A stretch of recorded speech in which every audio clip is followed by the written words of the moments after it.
Kelly, do you want to present slides? Yes, please. And thank Okay. you.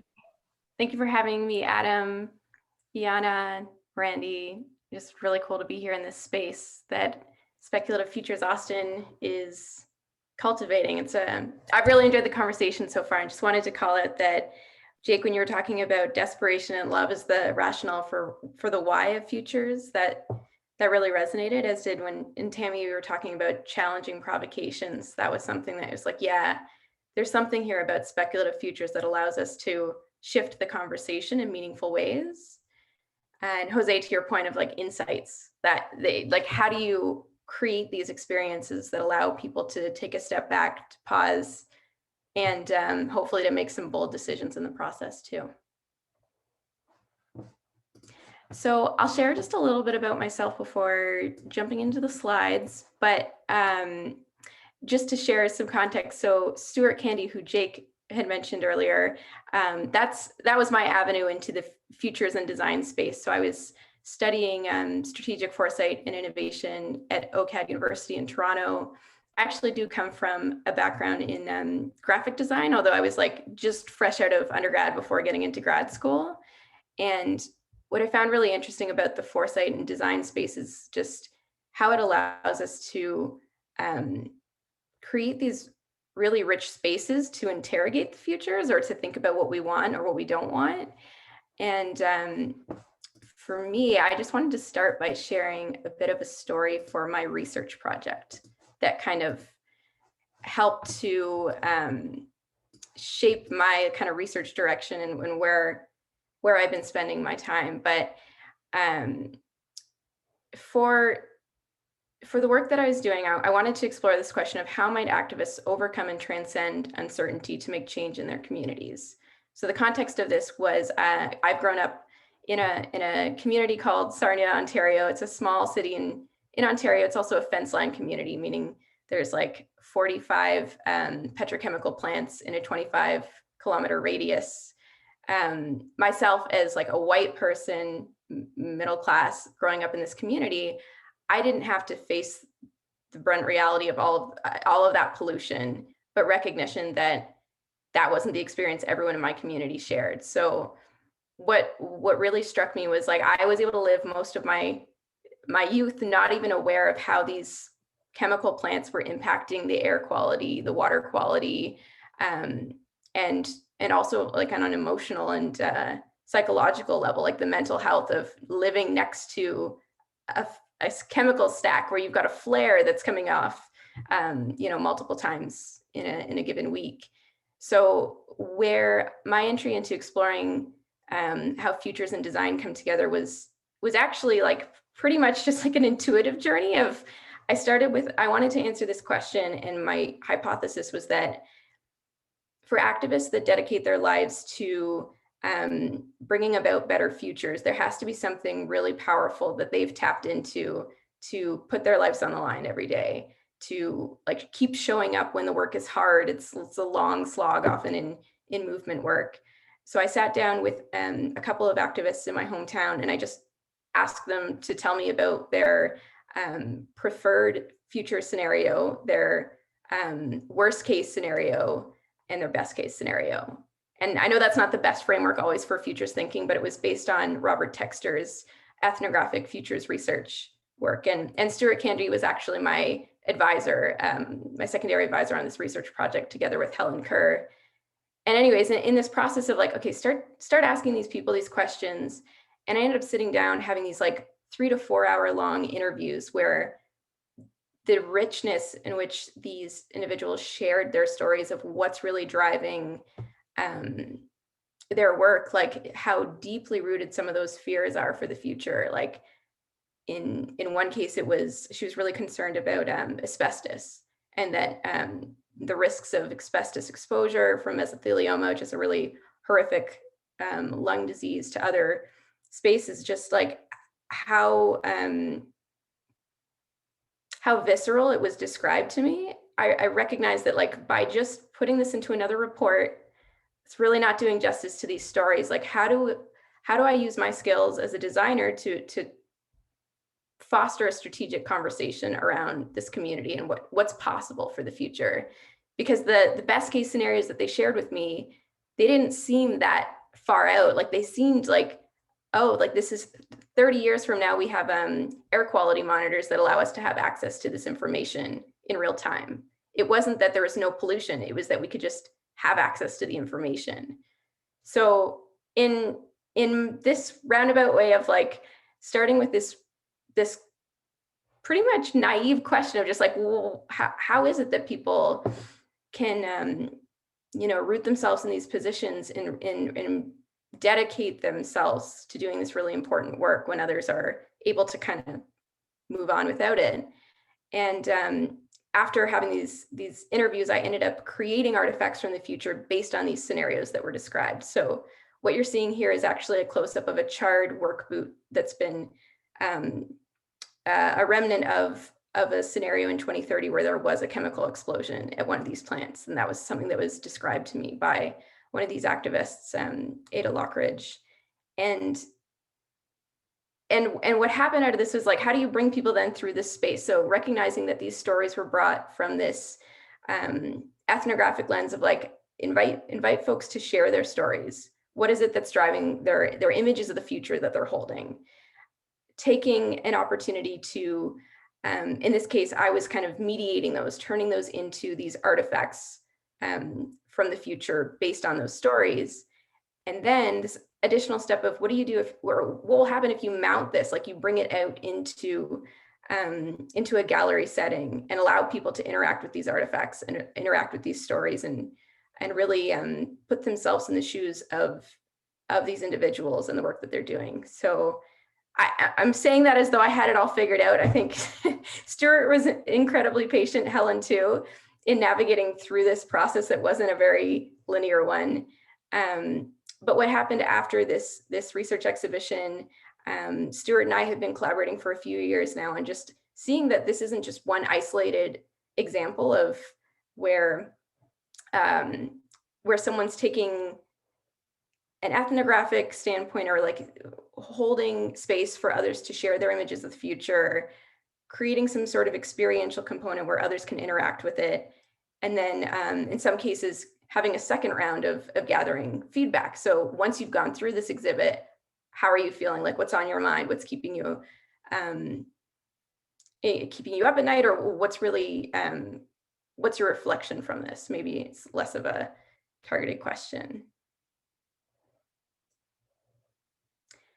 And I'm going to skip ahead a little bit here because I did want to throw the futures cone in here, which I really appreciate a good futures cone, but I'm going to bring it back to this EXF cycle. So this is kind of how I was describing it there. This is something Stuart and I have been playing around with, seeing that these other examples of where practitioners are playing at that intersection of ethnography, experiential futures, and design.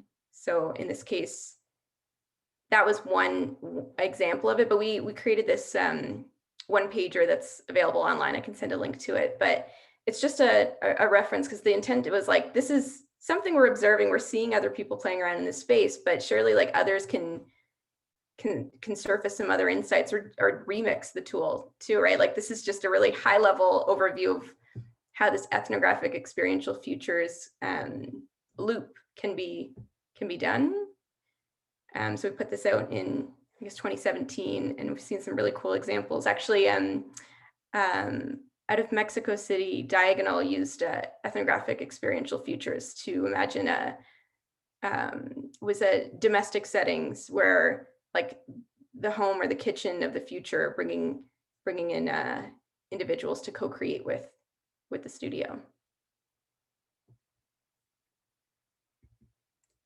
And I just wanted to share a couple of examples. So right now, I work as a design lead at Watershed Partners, where we really focus on collaborative design and bringing in really representative interest holder groups. So whatever the sphere of the wicked problem we're trying to tackle is, like bringing in the whole system into the room to really unpack what the problem is and really start to solve for those problems, or at least move it in a positive direction.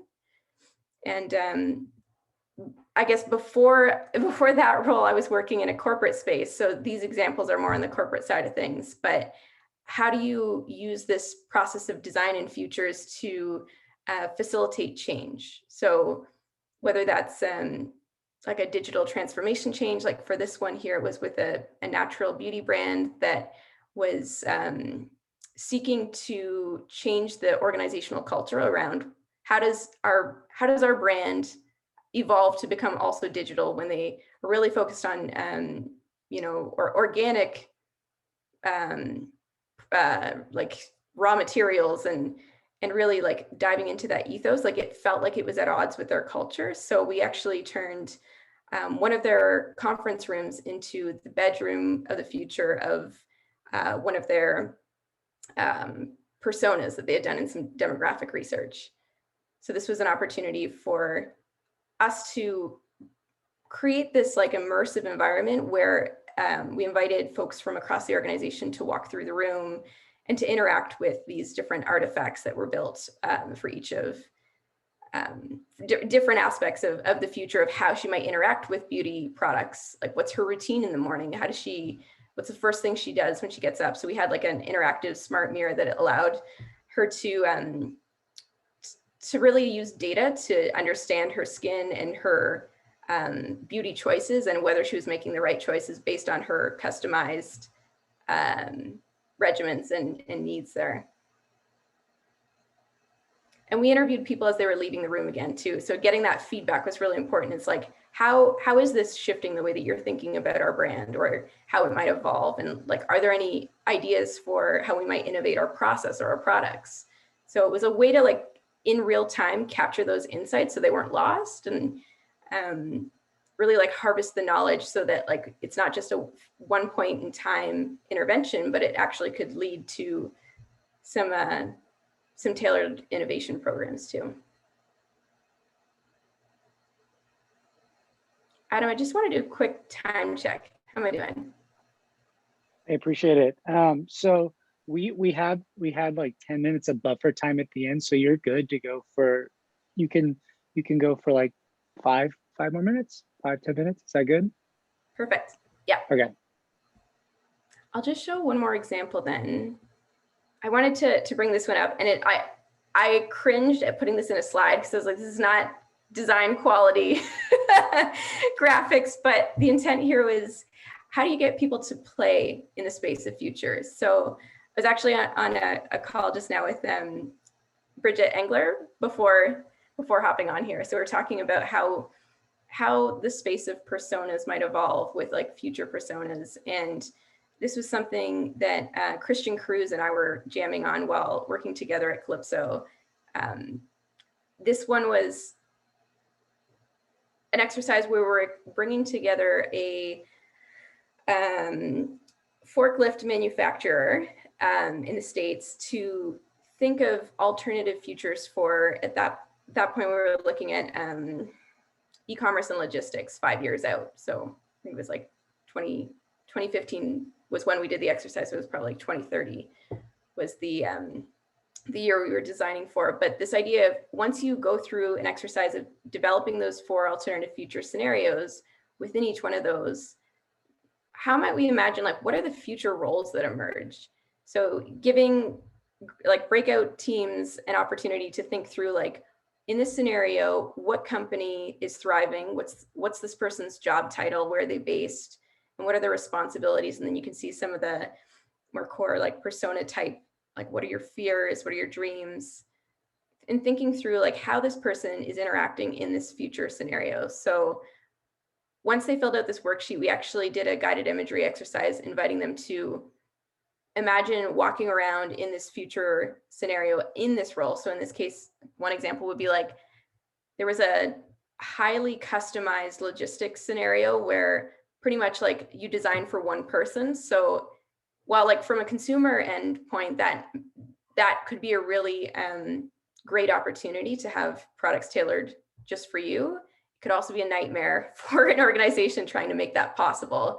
So we actually imagined that there was the team that developed this persona. The idea was a chief complexity officer, and their whole role was like, how do we design for a responsive supply chain that allows us to meet that level of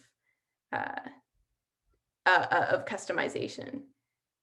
But I mean, this one was really just like an interesting exercise to get people to embody the space and walk around in the world of these alternative future scenarios. And more so for a tool of just deepening their imagination and deepening their ability to really adopt these future scenarios and think about them like beyond the session.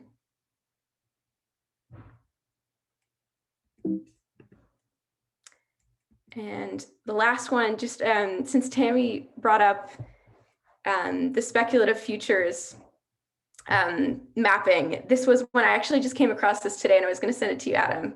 I don't know if you've already seen it, but Masaki Iwabuchi, I understand that he started the Tokyo chapter, or leads the Tokyo chapter, but this mapping just like it blew my mind, because it's something that I've been struggling with lately, is this idea of where does co-design fit amongst the worlds of design and futures. And so seeing this variation of it where you can see co-design is here. And I loved, Tamie, how you walked through like your journey and you plotted the points of how that's evolved over time. But I think for me right now, I'm really interested in this co-design space together with this like pluriversal design. Like, how do we acknowledge that there are multiple possible futures? And so much of that depends on the point where we're standing from, and what values are driving our beliefs about the future. What images have we seen? What are we exposing ourselves to, whether it be science fiction or reading, or even just like, our upbringing and how we were raised. So this was like my latest like thinking about like when I'm shaping my view of futures and design. This one really inspires me. He took this diagram and just ran with it. He published something on Notion that was wild. Like he really took this and just ran with it. I hope, Jack, that you have like a 3-dimensional one that's got like 400. the inflation of this graph just in this one meetup. I want to see this happen. We don't have one, but there is a 3-dimensional one online that I saw. Oh, hilarious. That's so good. All right, that's all I've got. Thank you. Thank you. And we do have time for a couple of questions. I'll pop over. If anyone wants to ask themselves, again, feel free. If not, just type it in the chat, and I'm happy to ask. Again, if any of the panelists have anything that they wanted to ask or add, Kelly, if there's anything you wanted to expand on. I just wanted to brag for a quick moment that I do have the thing from the future here. This is the 2014 version from Jeff and Stuart when they were, I think the first variation of it. It's pretty cool. It's a classic now. You know, collectibles are blowing up, so hold on to that. I have a question. I have my own thoughts on this, but I'm curious what your thoughts, Kelly and José and Tamie, also anybody. The trade-offs of formal structure. You showed some templates. I use, I have this kind of basic heuristic and things. So, there's a creative side to what we do, and there's a kind of inspiration and all that. And then there are these step-by-step formal structures. And I wonder how you or others think about that relationship and what it gives you, and how they developed, or how you use them, or how you see them being used. That's an excellent question. It actually it's been on my mind a lot this week, in recognizing that depending on preferences of like the people that are showing up to engage in this work, some people want a blank slate or blank piece of paper. Others might want a bit more structure to scaffold the conversation and just get into that headspace. But I think to your point about these, like just in thinking about how these artifacts that exist in futures thinking or in design, like the artifacts meaning like the representation, the mental models, like I've been in a training for Three Horizons recently. So Bill Sharp and Tony Hodgson's Three Horizons is a futures framework. I don't know if anyone on the call has come across it, but allows you to think about Horizon 3 being the kind of desired future state that you're hoping to arrive.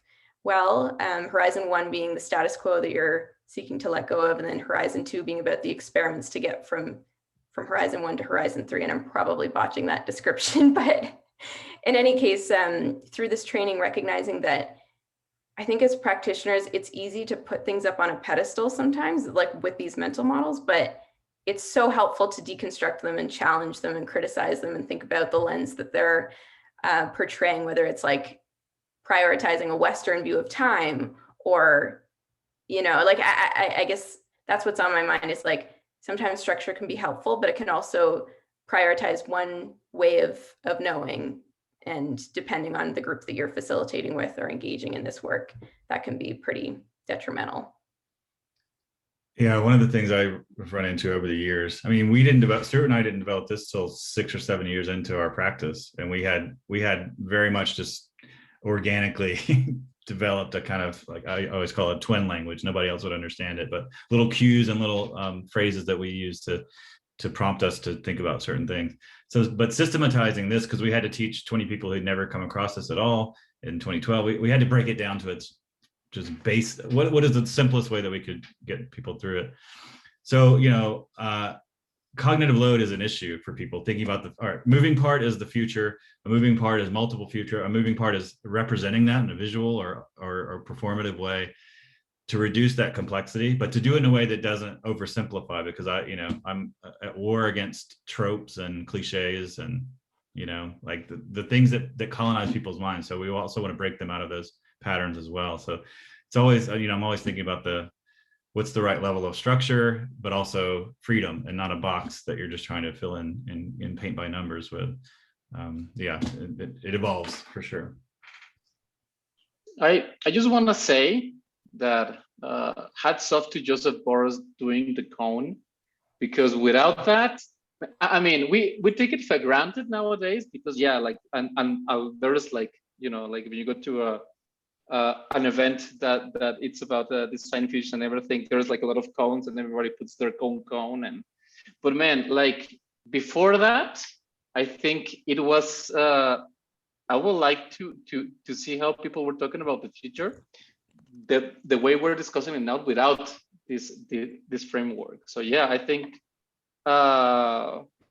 we have a lot to build in the sense of from our practice, and what you say, Jake, that like for educators, it's a challenge to put everybody in the same mindset really fast because you have limited time. But yeah, I think it's there's like thankfully there's a lot of places that we can start, a lot of starting points that we can work and produce these radical ideas to people that might not be used to that. So I think that's quite nice. And yeah, I just wanted to shout out Joseph Boros and the cone, that without it we wouldn't be here. Definitely. And I actually, again, talking to Bridget earlier today, because she's working on her PhD and Joseph Boros is her advisor. And we were talking about how it's easy for it to get misconstrued too, in thinking about like the linear aspect of how it might be represented or might appear, but that it's, if you think about it as a standpoint, and I can put it up on my screen if that's helpful too. But actually that's all right. But thinking of ourselves like in the center point and our perspective on thinking about the future, and there being multiple possible futures, as the way that Jake was describing it too, like it's not necessarily a linear process of projecting outwards. It's just the way that it's represented as like a point of time being from here to there. But I'm grateful for the Boros future cone too. So it's a really good point, José. Yes, definitely agree. The future, we all joke about the futures cone, but we joke about it just because it's so ubiquitous at this point. And I think, Jake, to your point, like codifying things, establishing a template is really difficult, but then as designers, design being an applied discipline, I love finding a template that I can take and adapt to various client settings or teaching settings, especially thinking about like with this group of people, we can geek out. Whereas oftentimes for clients, like you have to reduce it to something of like, okay, well, I'm going to use this as a teaching framework and I don't want to overwhelm you with thinking about the future and then thinking about the certain context and then bringing it back to your respective organizational context. But I personally, Jake, I came to your meetup back in like 2016, and then Kelly, I actually used your EXF framework and an event back in 2018 and just bastardized the hell out of it. But like just took it and adapted it and ran with it. And it was so useful for people too.